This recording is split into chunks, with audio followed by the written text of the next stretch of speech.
Alright, so now time for losers top 8 first set. We have Vexton versus Nova's very own Anguish. Nova being a new crew around the block.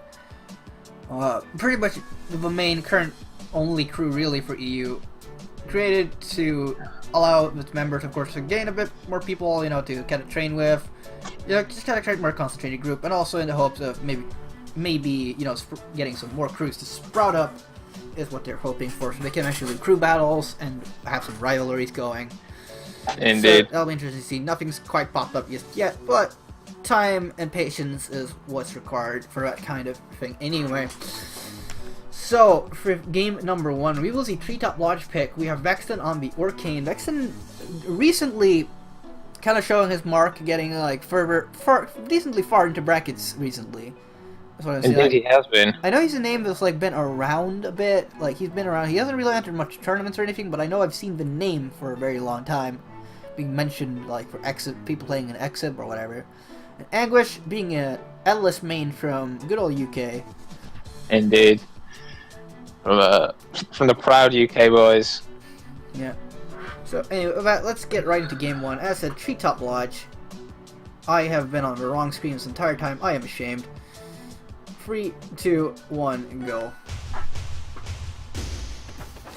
Alright, so we right don't see a puddle and an F tilt to start off. That is highly unusual. Indeed.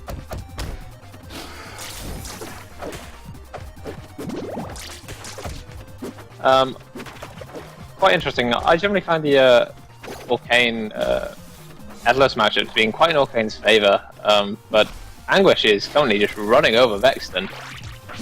Indeed. But Vexton is sort of gaining the advantage now, and he's responding quite in kind. Indeed, he is. Oh, Anguish manages to get the armor. Luckily, Orcane is very adept at dealing with Etalus' armor. Yep.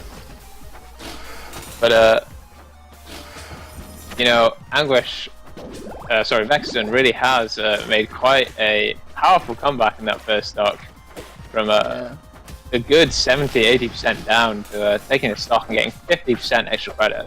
Yeah, Anguish, he's doing his favorite thing where he loves down specials. From what I figured out, he's a very big fan of the Atom Bomb for kill. Indeed. He manages to make it work somehow. Yeah. Ooh, the Nair to down strong has that.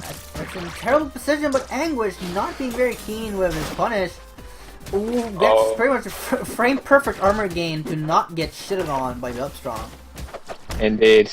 One thing I don't see Vexton doing, which is actually a very potent strategy with Orcane, is just using Neutral B to stuff out Etalus' approaches. Yeah. It works surprisingly well. It doesn't necessarily seem like he needs it though. He's already running quite the train on Anguish. Indeed. Anguish managing to get armor again, but at this low percent against an Orcane, I cannot see this working out in his favor. Indeed, yeah, no, it really isn't. He's basically at kill percent now.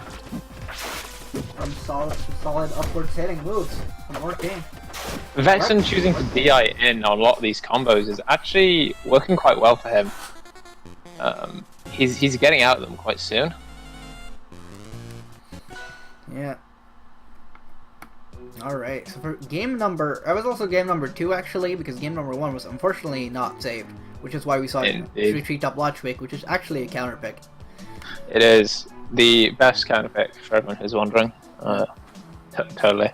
Yeah. Tower of Heaven. Tower of Heaven is the best stage. Yeah, but that's not the stage we're seeing currently. We're going to see a pick to the Spirit Tree, which is a new stage coming up with Ori. So, indeed. Has the best music. Unfortunately, though, you will not get to hear that because I have modified my game music. Ha! Hey. So yeah, definitely let's see whatever gets picked up in my end for that. But regardless, we'll get to see some brand new stage here for game number 3 in total of this set.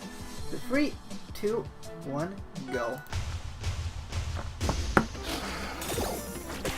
Hey, very nice parry to start off the game. Yeah. Anguish, that is not a good opener.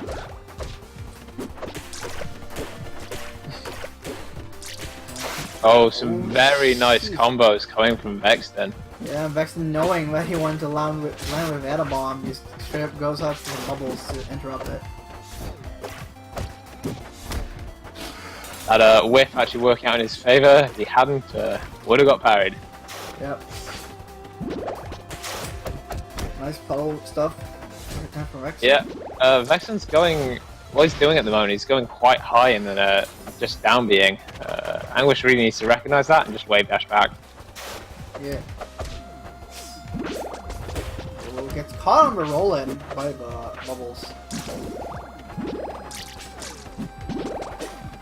Vexton setting up some good bubbles here. Indeed.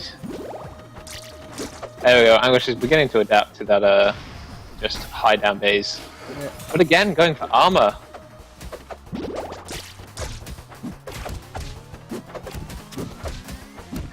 So this time it doesn't seem to be hurting him too much since he got the first opening, but now is when we're gonna see it hurt. Indeed. Possibly at least, but thankfully armor gets armor breaks fairly early. Okay.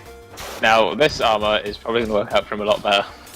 Possibly. This is still a percentage where Orcane is gonna be very comfortable with it. Oh. Oh. Anguish. Very painful ST. Anguish. That's great. That's trying to go through. That's trying to BM and just getting karma for it. That's what that was right there.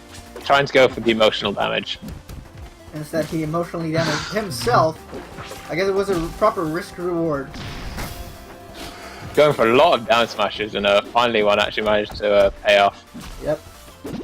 Strong not really being the best move of Etalus. Indeed, it's got a lovely Roy zone in it. Anguish has not been doing a good job of covering Orcane's recoveries. Again, it is a very challenging thing to do. He has so many mix-ups, and Vexton is actually showing us quite a large number of them. Yeah. Oh, nice parry. Oh no, he did not do the hydroplane up strong, so it did not connect. Or it did not go far enough to be able to connect. Indeed, but these icicles have not really been working out so far for Anguish. Not really, no.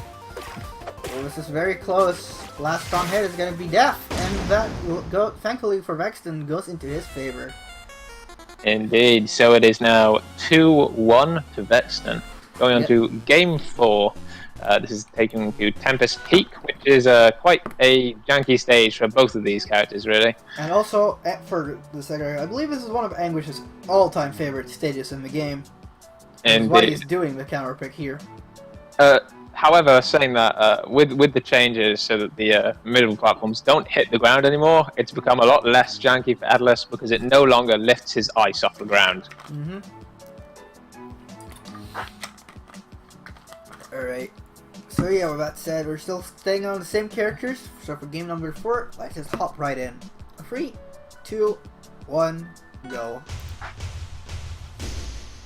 F-tilt and puddle? No, we've seen no F-tilt and puddle so far in this set. Yeah. Very surprising in all honesty, as you just said the first game. Like, that's just kind of the usual opening moves you see from both these characters. Because usually I usually tend to want to, be able to just dash attack right into it from the get-go. And Orcane, of course, wants to stage control from the puddle. Yeah, Vexton so far this set has done a very good job of constantly keeping a puddle on the stage. As soon as he uses that down B, he's neutral being to get another one on.